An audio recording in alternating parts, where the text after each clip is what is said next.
the gift that you have, that you're cultivating, is for you, and it's for the world. And if the world still needs what you're working towards, then keep fighting for it.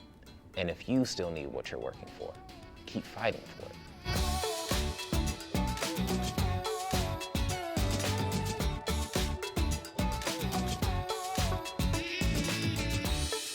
Brandon, welcome to Texas A&M San Antonio. I am so excited to have you here. It's my first time ever meeting someone who's actually been on America's Got Talent, although I tell you, I meet lots of students who have talent. I haven't met a television star and an actual winner, a champion of that form of media, so I'm looking forward to hearing more about it. As I mentioned, you are the inaugural in-person Leadership Loop attendee. That's right, we're so happy to have you here and to be sharing so many wonderful things. So let's start with the simple things. Tell us where you're from. Yeah, Brandon Leake from good old Stockton, California. And as I mentioned to you when we were talking on the phone, I have some of those Central Valley connections as well. I too was at Fresno State, so I'm very familiar with Stockton, been up the 99 many times. So it's nice to know somebody else who's on that highway, on that freeway. Yep.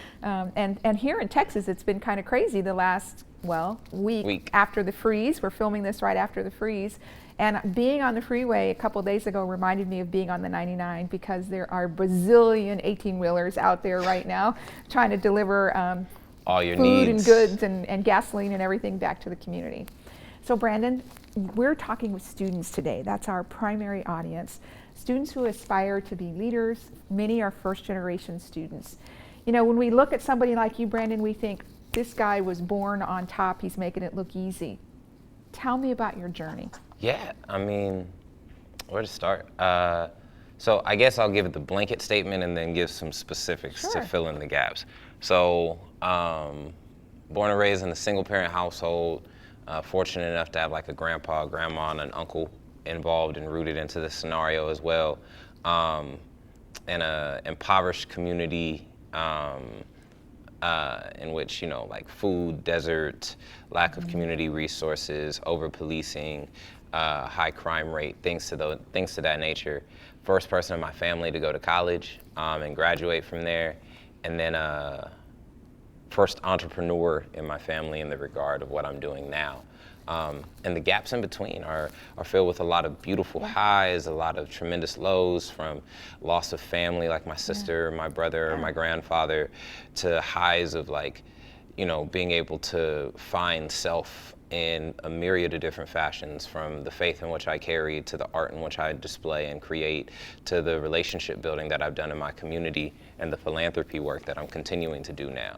So let's unpack some of that. Let's rewind for a minute. Tell me about your high school and when you decided you were going to come to college. Yeah, high school, college was always me. I always knew that was what I was going to do, come hell or high water. In fact, I don't know if y'all have Avid here in Texas? Yes. Okay. I know the Avid program. Avid, they came to my grade school and they're like, hey, we're picking up 7th and 8th grade next year. And I applied and got told no. They said that my grades were too good or whatever. And so I had to do an extra essay, extra interviews, extra recommendation letters to get admitted into the program. And I did all of it because I wanted to be a part of that program. And so I always knew high school that I was gonna go off to college, but I just didn't know how. I didn't know how I'd afford it. I didn't know how I'd be able to, you know, how it would work leaving Stockton for the first time ever really and getting away from home. But college for me was always on the trajectory because I saw myself being able to break some things that my family had been cursed by. So where'd you go to college? I went to good old Simpson University. Julie. And that's where you met Julie. Yeah. Was it, so when you got to Simpson, did everything just work magically? Nah, I hated Simpson when I first showed up to it. My first year of college, being at Simpson put me in a place of severe uncomfortability because it was the first time I felt like a minority in my entire life. I went to a predominantly white institution, and my culture wasn't necessarily, not even necessarily, my culture wasn't a part of my campus life whatsoever. It's invisible, what they call invisible. And so And I struggled because I was so committed to being a basketball player above all else that my grades slipped. Academically, I fell off from where I knew I could be. And I fell into the very thing that one of my high school teachers warned me. She said, "You're talented, but lazy." When it comes to academics, I'm very driven in other areas. But yeah, and I had to reshape my thought process and my feelings about my educational process going from freshman year to sophomore year in order to survive. So what was your major? English, and then I hated the teachers, and so I transitioned from English to psychology. Okay. So did you graduate with a degree in psychology? Degree in psychology, minor in English and theology. Okay. Tell me about student activities, student clubs. Were you involved on campus? Yeah, I was an RA on campus, so that was junior year, and I would have been SRD, which is student resident director, my senior year, but I was working full-time at a group home helping delinquent youth. I also was the president of our Black Student Union for 2 years, and I founded a group entitled Called to Move, which was an artistry collective on campus, which kind of became the bridge to more cultural expression and understanding on campus through art. So if people don't know what that is, do you mean you started your own club? Or was it just an informal collection of students? Informal. Okay. We didn't do any of the club stuff of like filling out the paperwork to have any of that done. We really just began the process of saying, hey, we want a place to share. And so we hosted these open mics. And then from there, we got all the way to the point where we ended up hosting like chapel services on campus. We ended up like doing events tied with local nonprofits and doing fundraisers to send kids off to summer camps. We started doing open mics in the community. We got rapidly involved. Did the university help you or support you, or did you find the university got in your way? Most certainly supported. They never got in the way.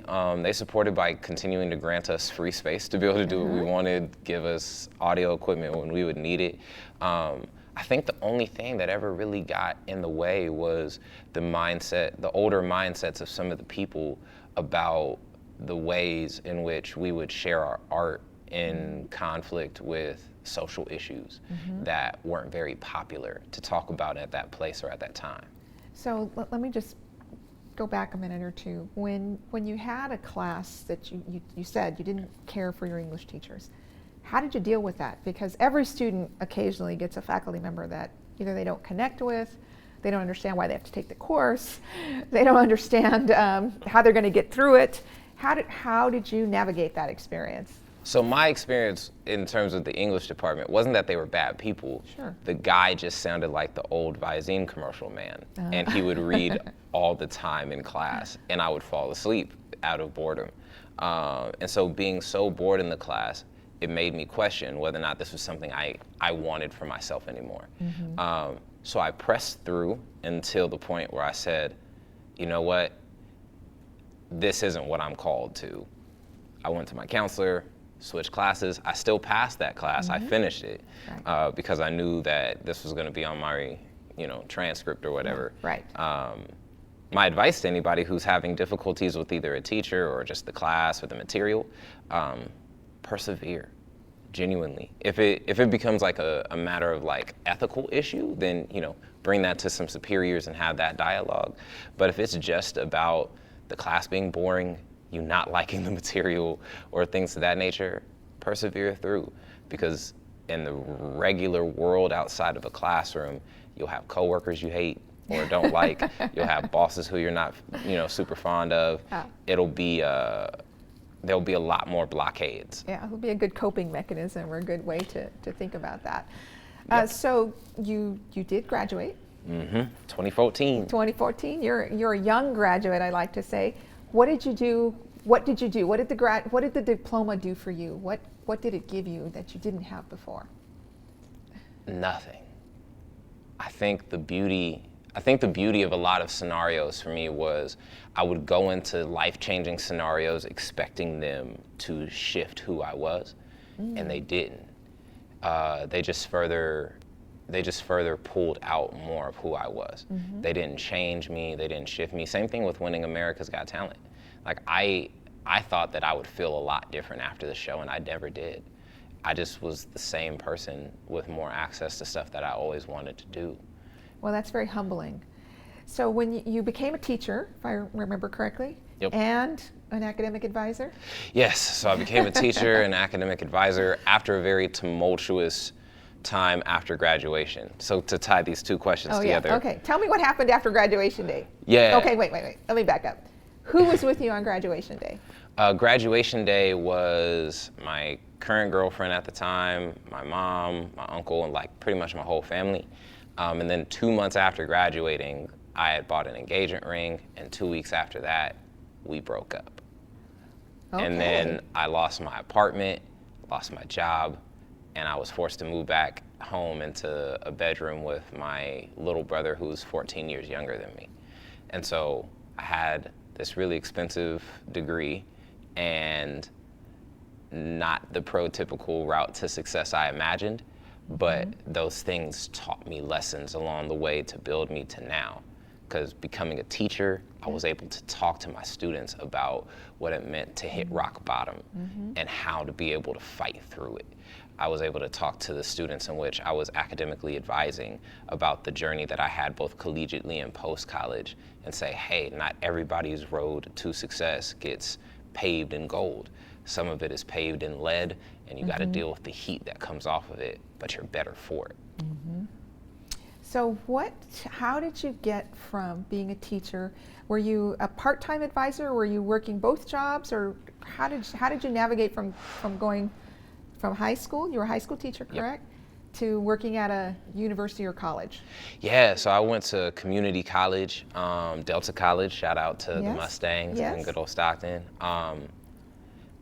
I transitioned, I didn't do both at the same time. I left one job, had 2 weeks off, and then I went into a new job.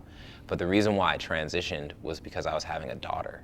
And for me, growing up without a father, my greatest hope and vision was to be a dad.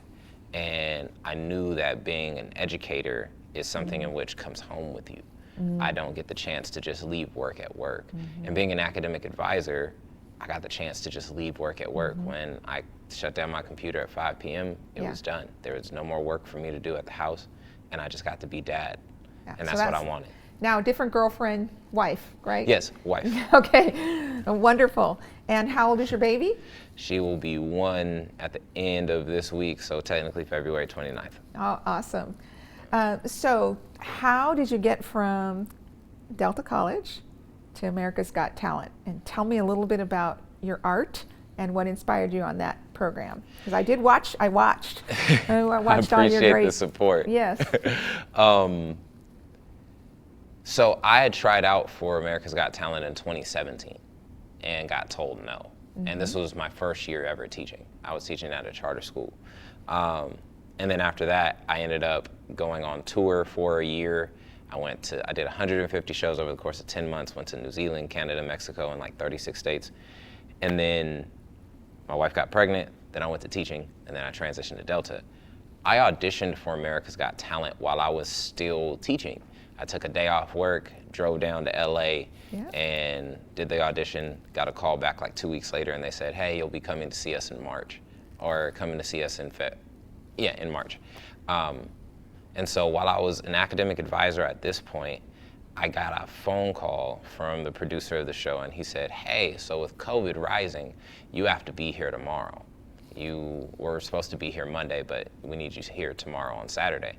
My daughter's 14 days old at the time. So I call my wife, tell her, I come home, buy her 2 hours worth of a break, don't leave my hometown of Stockton until 8 p.m., which is like a 5.5 hour drive to get down to LA. I drive down to LA, my car dies on the Grapevine on my way down there.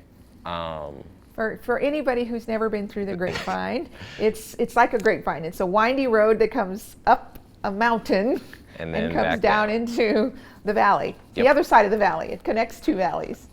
Factual. And I ended up stuck on the incline next to all the big rigs. I remember just sending up a prayer and being like, yo, just let me get there. I get to LA at like 2 a.m., 8 a.m. call time, show up. They almost canceled the show twice because of COVID, because this is the first day that that California shut down. I see. So we had no audience.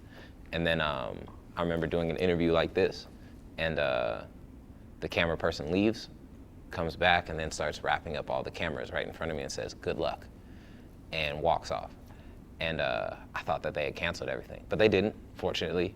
And then that's the day that I got the golden buzzer.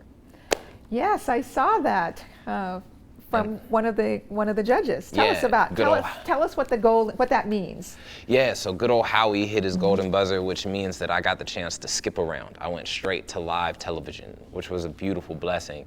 But for me, I think that it felt extremely validating just knowing the journey I'd been on. Not just the day to get there, right, but the entire story from, starting my poetry career as a student in college, just wanting to express himself, to the massive humbling that I had to go through immediately after graduating and envisioning my life with this very prototypical lifestyle that never came, and that I never found fulfillment in. And then being able to learn, take L's, learn, grow, and then to be there and have somebody say, "Your journey's been worth it." Boom. So tell us about your talent. Tell me about how you nurtured it. How did college help develop that skill and talent?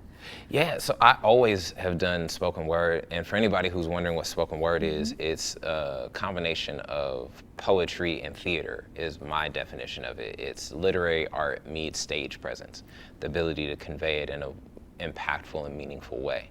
And so college, in a weird way, gave me a platform but didn't cultivate it because there was nobody else really around me who did it. There was maybe 2 or 3 others. But my challenge, and coming from a competitive sports mindset, because I played basketball my whole life, I looked on YouTube my entire collegiate career and compared my work to people who I looked at as great, like Rudy Francisco, Prentice Powell, Black Ice, and these people. And what college gave me was a place to be able to practice, to learn and to grow, and a stage to be able to learn how to fail and how to be able to do things in excellence as opposed to doing it just to get it done. So that's my collegiate journey with spoken word. Past that, I learned that something that you're truly passionate about, you have to transition from just loving it to respecting it. You love it enough to do it, you respect it enough to learn it.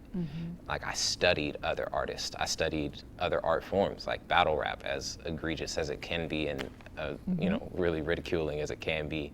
I learned how to create punchlines through watching them. I study comedians on the timing that they use and the way that they share a narrative and story. I study hip-hop artists like J. Cole and Kendrick for the messaging that they put into it. And it's those transitions that happen that took me from just being a guy who goes to an open mic and shares to being a professional at what I do. So there's people that call that studying your craft, right? Building your craft. No matter what you do, you have to be really technically competent at it. And that's kind of what you're talking about in this most unusual set of circumstances. In terms of where you're getting your inspiration, it's very non-traditional. And I think one of the lessons that I feel from the pandemic is that people are inventing industries. Yep. They're inventing careers, they're inventing professions, and I think you're a living, walking, breathing example of all of that. How has COVID impacted your training, I guess, or preparation or routines? How have you been impacted? Because a lot of what you get is from watching you. Yeah. So are you really taking advantage of the new medium with everything gone Zoom? I think COVID helped me in the space that it gave me time that I would have not had otherwise. Being on the show, having won immediately afterwards, if COVID wasn't a thing, I would have been on the road like crazy, more than I am right now. But I had the opportunity to zoom into a lot of places, be present with my family and do things. But what COVID took from me was the experience of seeing me live is extremely different than the experience of seeing me over a phone or on your television screen. I get the chance to connect with people in a vastly different way, both in meetings and performing. And I think that the beauty of what will happen when we're on the other side of this is that there'll still be the opportunity for me to connect with people here, as opposed to, Yeah. you all. Yeah. Oh, well, I'm looking forward to that tonight. So I got to ask you one more thing about America's Got Talent, because many of our students probably can't even imagine the journey. You told us about how hard it was to get to the audition. Sum up for us what it was like actually being on the show, and then that night that you won. So two questions there. Yeah, my time on the show, roller coaster. I was gone from my family for a month and a half because they couldn't come. So that part was really hard. In fact, it almost made me leave the show. Wow. But it built and forged so many beautiful relationships between me and other contestants that I don't think other seasons had, because they had the privilege to be able to go around LA and hang out and go to the beach and stuff, where we were forced to quarantine inside of a hotel for a month and a half. So like, America's Got Talent was beautiful. It was complicated, but I wouldn't have traded it for the world. And the day that I won, it was a mixture of two feelings. It was a mixture of immense joy and pride, as well as slightly underwhelming. Was there a live audience? Yes, there was. Okay. The underwhelming wasn't on their part, it was internally. Okay. The underwhelming came from me thinking that it would define me when it never did and never would. I won America's Got Talent being Brandon, and after winning, I'm still just gonna be Brandon. And I thought that I might be different afterwards, and I wasn't. And so that felt weird, but it felt really reassuring afterwards to learn that, hey, you can have an earth-shattering experience and still be grounded in who you are. That's wonderful, and I hope that our students will take away from that they can get there from here and not have to lose their identity, which is part of what you're saying as well, and part of what I've seen in your performances. So speaking of our students, I have a couple of questions from some of them. If you don't mind, I'll share them with you.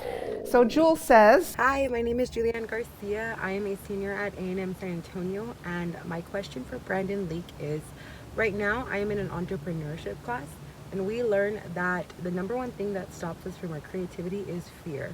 So I would just like to know, how do you break through that and continue pursuing your own creative goals? Fighting through insecurities. I think it comes in different stages, right? So like, depending on where you're at in your own personal life and personal walk, you fight insecurity in different ways. I think during my collegiate time, I fought insecurity by masking myself in overconfidence, feeling as if like I could, do or be anything, without having the necessary understanding that there was a lot more room for me to grow. And so that's why I had to go through so much humbling, was like, hey, Brandon, you got some things you got to reconcile with. But after that humbling, my fight with insecurities came through vulnerability and being able to be okay with the fact that I had some things I still needed to work through, and that working through it's what defined me, not the insecurity. And when people talk about fear, I say embrace fear. Fear only kicks in if you care about something. If you don't care about something, you're not afraid of it not working out. You're not afraid of it going bad. You're like, whatever. Like, if I go play 2K, I don't fear that I'm gonna lose. It's a video game. I don't care about that. But I have butterflies before I hop on stage because I want it to go well. So use that as a motivator to push you forward. Hi Brandon, my name is Deanne. I'm a freshman here at A&M San Antonio. And my question is, as someone who has experienced a transition into becoming a successful adult, do you have any words of wisdom for current college students who are struggling to stay motivated during these unprecedented times? When it comes to the pandemic and like the loss of power and everything, I will first of all empathize. I will sympathize because I have not experienced it as a student. I haven't had to endure any of those types of things.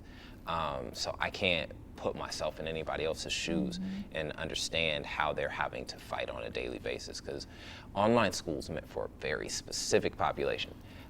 I'm not that population. I tried doing a master's program online, and I said, not for me.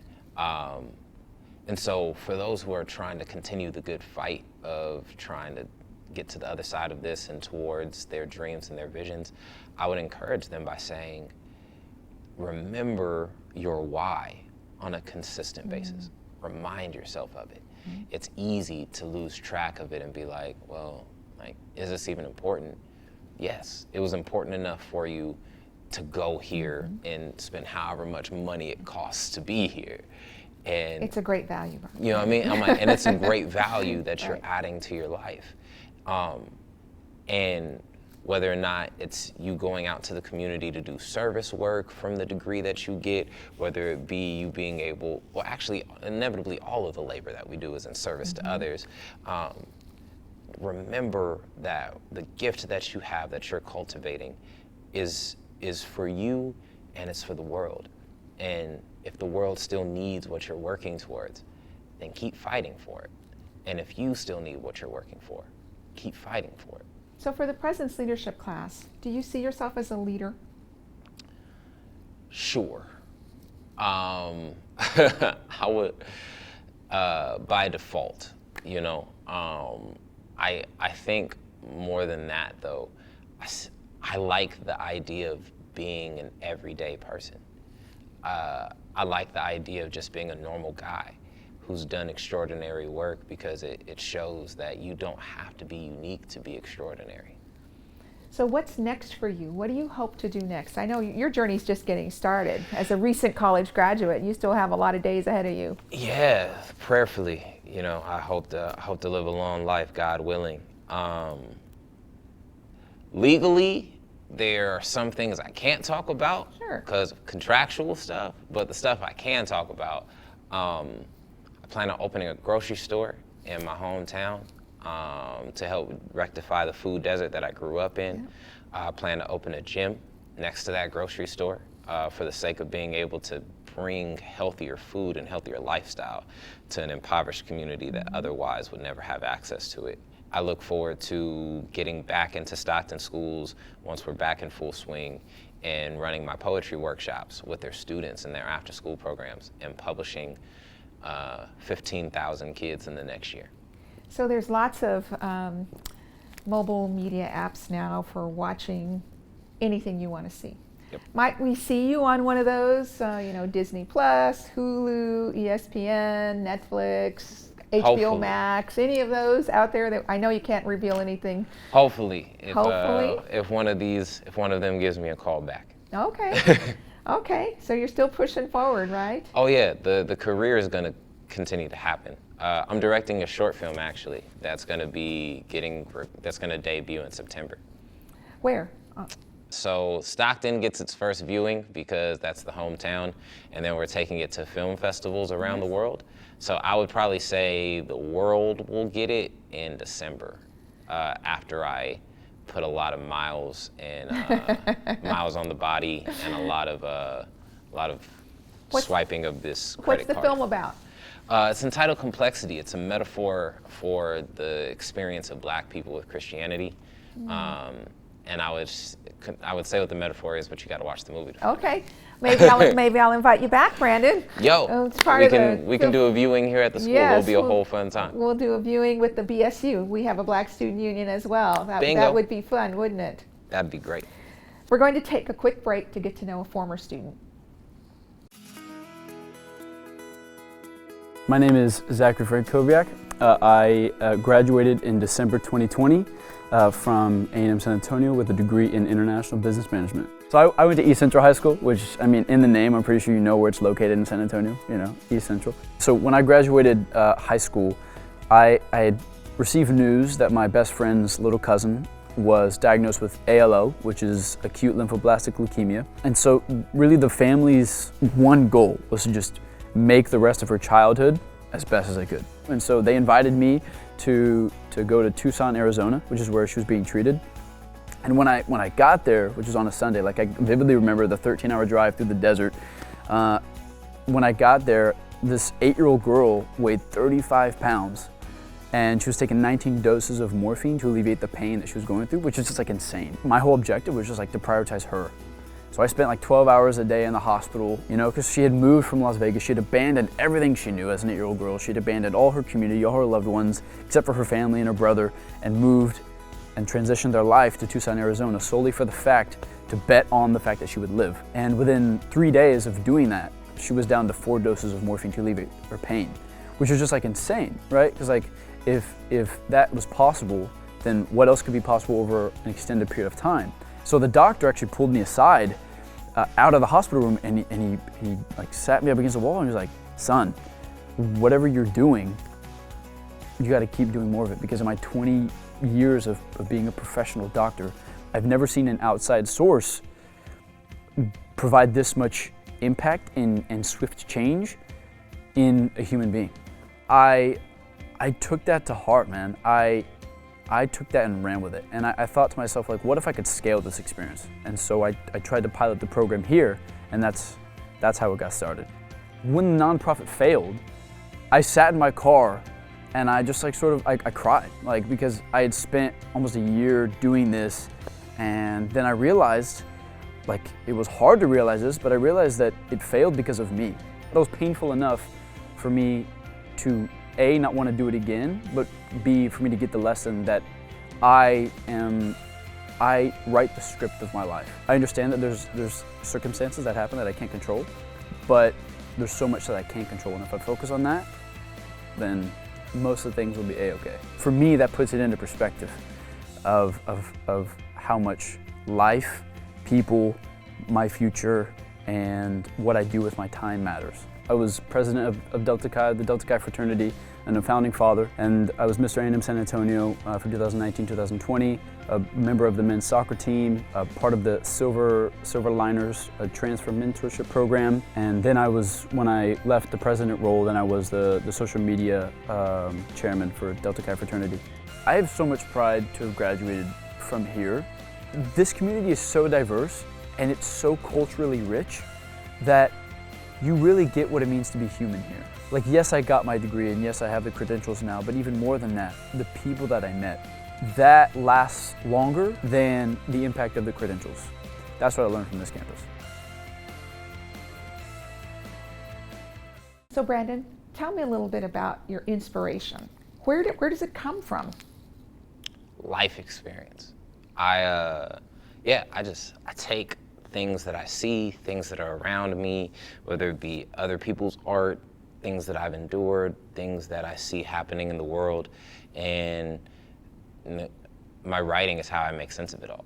At the end of the day, it's what allows me to declutter everything that's going on up here, to put it into an easily understandable bubble for myself. So you talked about creating a film, but you didn't go to film school. Yep. So how do you get inspired to learn these new talents and skills and as part of what you're doing? Yeah, I mean, I think the real inspiration is in the limitless freedom that comes from being an artist. The fact of the matter is, I'm not just a poet, I'm a writer. I write. And that means that some of the things I write aren't always going to be poems. Like, I had a poem sitting in my phone for about 4 or 5 years, and I never finished it because I said, I don't know how to finish this poem. And I shared it with a friend, and he said, well, that's not a poem. That's supposed to be a short film, bro. And the moment that I shifted that perspective, I finished it in like 2 hours. When it comes to the short film that I have coming out, Complexity, that one, I wrote a poem about it originally, and I said the poem's not going to do justice to the whole vision of this conversation. And I wanted to expound on that, and I wanted to bring it to life in a more great and vast way. And I think the moment that we take a lot of barriers off of where we allow our creativity to go is the moment that we get the opportunity to see just how far we can go. You know, we talk a lot about mindset and having a positive mindset. You have certainly been an inspiration for me and many of our students that are going to get a chance to see you perform live, as well as virtually, of course. And to know, you remind me, you know, you can get there from here. You can get there from wherever you are when you follow your dreams. Your passion really comes through. Your infectious enthusiasm for what you're doing really comes through. Thank you so much for inspiring me and our students today on the Leadership Loop podcast. Thank you for allowing me to be here. And shout out to all the people who making it to the show today, both virtually and in person. Hope y'all enjoy it. See you there.